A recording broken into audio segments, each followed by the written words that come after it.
오늘까지 해서 이 최후 결말에 관한 이야기, 종말, 그리고 우리의 소망, 복된 소망에 관한 이 부분, 특별히 장차 되어질 일과 관련해서 일단락을 짓고자 해요. 오늘 말씀 그래서 20절, 21절 말씀입니다. 이것들을 증언하시니가 이르시되 내가 진실로 속히 오리라 하시거늘 아멘. 주 예수여 오시옵소서. 주 예수의 은혜가 모든 자들에게 있을지어다.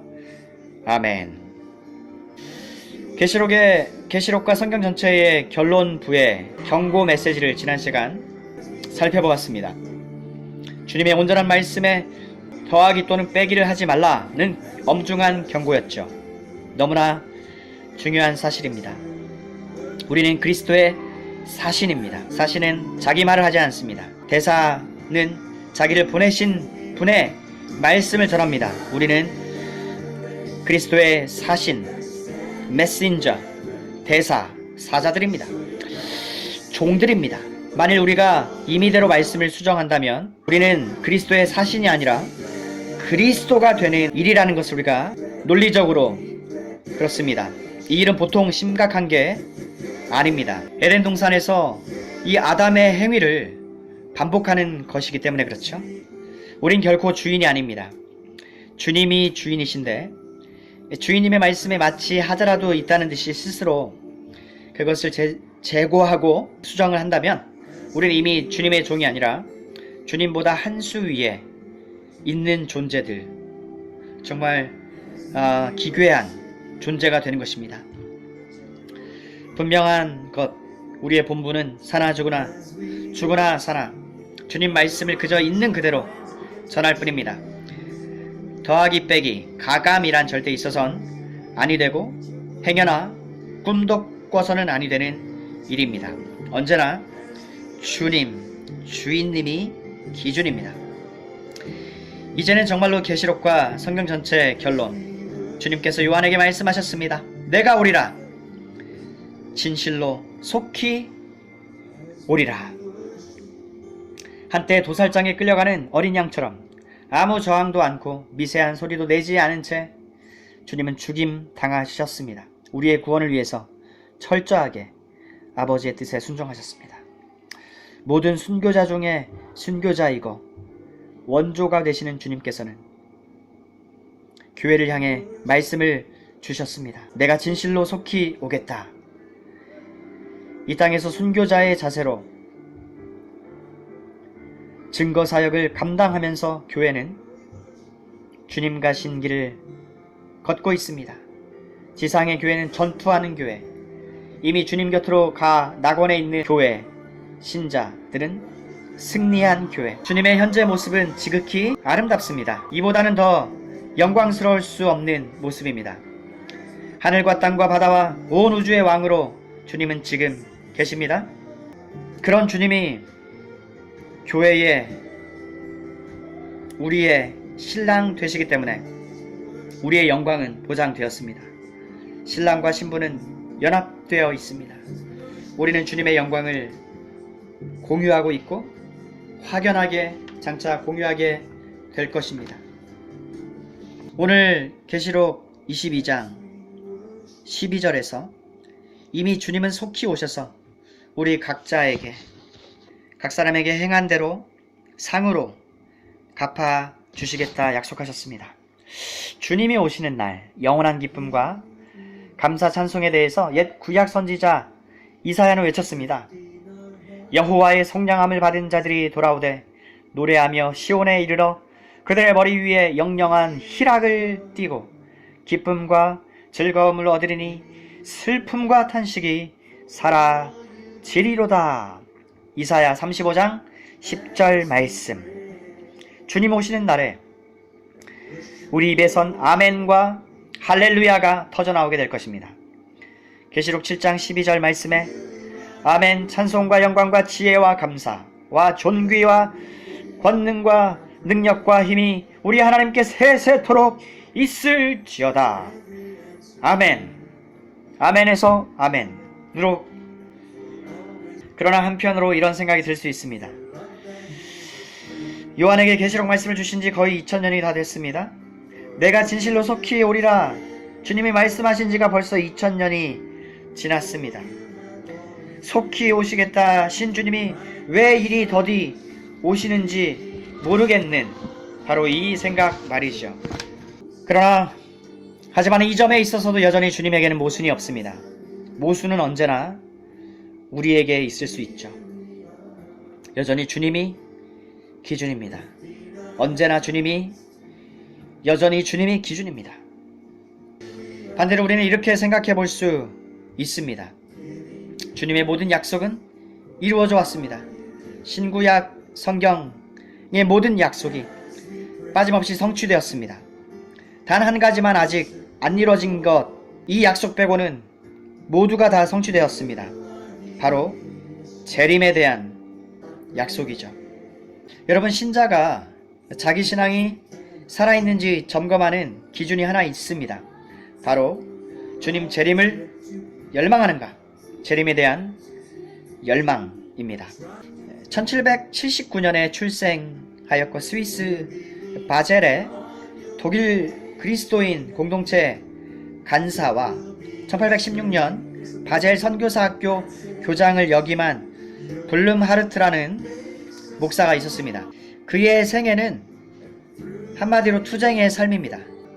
블룸하르트는 연초에 매년마다 초에 교인들에게 선포했습니다. 성도 여러분, 금년에는 주님이 반드시 오십니다.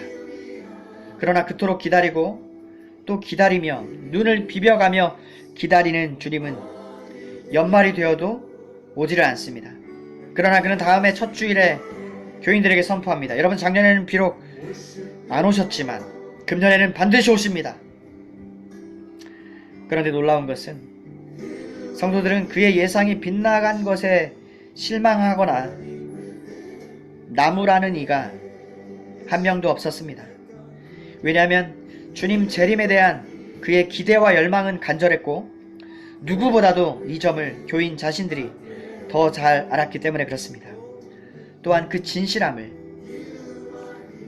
성도들은 알았습니다. 결국 그가 소천하기까지 주님은 아직 오시지 않으셨습니다. 그리고 또 200년이나 더 흘렀으니 지났지만 주님은 아직 여전히 오시지 않으셨습니다. 하지만 그럼에도 그리스도 신자로서 우리 모두는 오늘 언제라도 주님 오시기를 열망해야 합니다. 20절의 주님 약속을 더욱 열렬히 신뢰해야 합니다. 설령 우리 기대와 예상에 따라 주님이 오시지 않더라도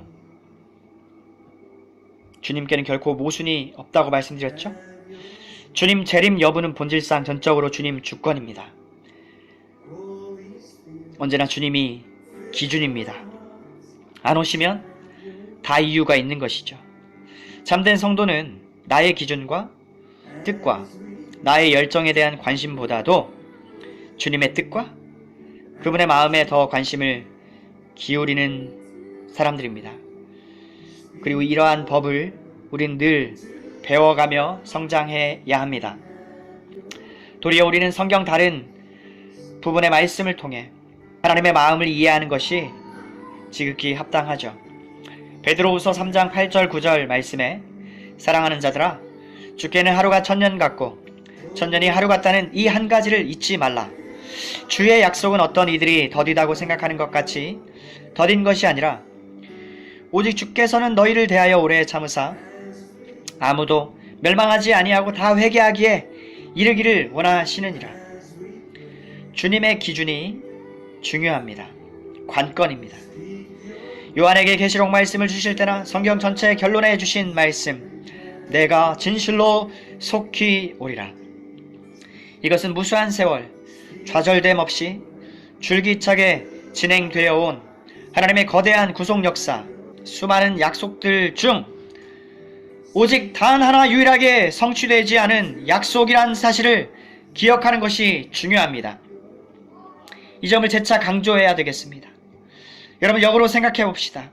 만약에 지금 주님이 오시면 아직 주님을 구주로, 주님으로 구세주로 영접하지 않은 사람들은 어떻게 되는 것입니까? 그들은 버림받은 채, 멸망당한 채 그대로 영원한 운명으로 고정받는 것입니다. 오직 주께서는 너희를 대하여 오래 참으사 아무도 멸망하지 아니하고 다 회개하기에 이르기를 원하시느니라.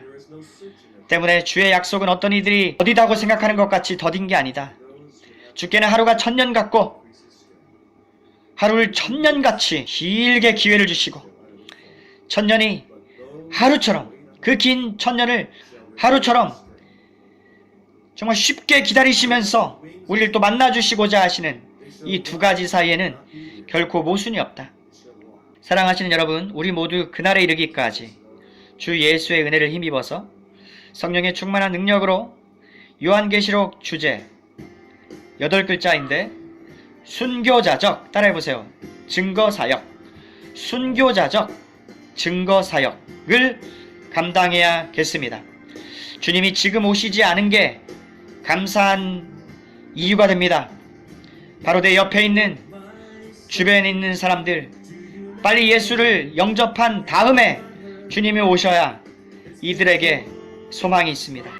전투하는 지상교회의 한 일원으로 내가 진실로 속히 오리라 하신 주님의 말씀 앞에 아멘, 주 예수여 오시옵소서 화답하면서 충성되게 오늘도 사명 감당해 가시기를,